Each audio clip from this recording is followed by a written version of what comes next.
ஜாதிவாரி கணக்கெடுப்பு எடுக்கப்படும் என்ற அறிவிப்பை நான் கொடுத்தேன். சட்டமேற்று நடைமுறைக்கு கொண்டாந்தேன். அதெல்லாம் பணி துவங்கப்பட்டு விட்டது. அது ஒரு தலைவர் போட்டாச்சு, அதிகாரிகள் போட்டாச்சு. அந்த பணி நடந்துகிட்டு இருந்தது. திமுக ஆட்சிக்கு வந்தாங்க. அந்த காலக்கெடு ஜூன் மாசத்தோட முடியுது.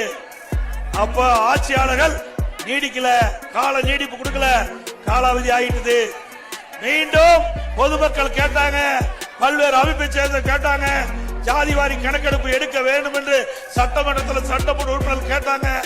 அப்ப இன்றைய முதலமைச்சர் சொல்றார், எங்களுக்கு அதிகாரம் இல்லை, தமிழ்நாடு அரசுக்கு அதிகாரம் இல்லை என்று சொல்றார்.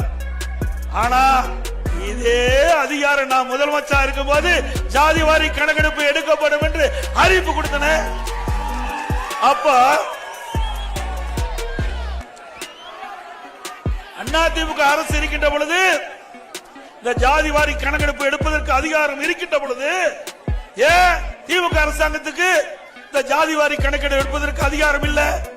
அக்கறை இல்ல, மக்கள் மீது அக்கறை இல்ல, அது கொண்டு வருவதற்கு அவருக்கு இஷ்டம் இல்ல, ஜாதிவாரி கணக்கெடுப்பு எடுப்பதற்கு விருப்பம் இல்ல, அதனால தட்டி கழிச்சார். அப்ப என்ன சொன்னார் சட்டமன்றத்தில்? அவர் பேசியது எல்லா பத்திரிகையிலும் வந்திருக்குது. அவர் என்ன மத்திய அரசாங்கத்துக்கு தான் ஜாதிவாரி கணக்கெடுப்பு எடுப்பதற்கு அதிகாரம் இருப்பதாக சொன்னார். நாங்க மத்திய அரசு முறையிட்டோம். மத்திய அரசாங்கம் உடனடியாக தமிழகத்திலே இந்தியாவிலேயே ஜாதிவாரி கணக்கெடுப்பு எடுக்கப்படும் என்று அறிவிப்பு கொடுத்தாங்க. அதுதான் நீ கேட்கறது வரும்போது, அதெல்லாம் நடைமுறைக்கு வரும்போது நீ கேட்டது வரும்.